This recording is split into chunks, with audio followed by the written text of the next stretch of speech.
আরে মা, তুমি চিন্তা করো না, আমার স্বামী আমাকে অনেক সুখে রেখেছে। আরে কি বলো, আমার তো কোনো কাজই করা লাগে না, বাসার সব কাজ কাজের বুয়া এসে করে দিয়ে যায়। আমি ভালোবেসে বিয়ে করে ওর সাথে অনেক সুখে আছি।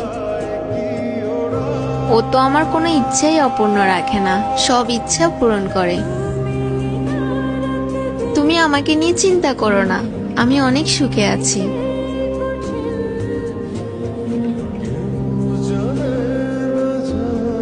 এই নাও। আচ্ছা, তোমার মাকে তুমি এত মিথ্যা কথা কেন বলছো? কই, আমি কি মিথ্যা কথা বলছি? আমি নাকি তোমাকে অনেক সুখে রাখছি। কই, আমি তো তোমাকে 3 বেলা খাবারে দিতে পারি না, পোশাক তো দূরের কথা। তুমি তো আমার সাথে থেকে দিন রাত কষ্ট করে যাচ্ছ, তবুও তোমার মাকে বলছো আমি নাকি তোমাকে অনেক সুখে রাখছি। কই, আমি তো তোমাকে সুখে রাখতে পারিনি। তুমি তো আমার কাছে থেকে অনেক কষ্ট করতেছো। আরে কষ্ট কিসের, এগুলো তো আমাদের সংসারের জন্যই করতেছি। এই জেনারেশনে এসে তুমি সংসারের জন্য কষ্ট করতেছো? এই জেনারেশনের মেয়েরা তো স্বামীর কাছ থেকে দামি দামি পোশাক চায়, স্বাধীনভাবে চলতে চায়, সুখে থাকতে চায়। আর তুমি তুমি আমার জন্য এত কষ্ট করতেছো।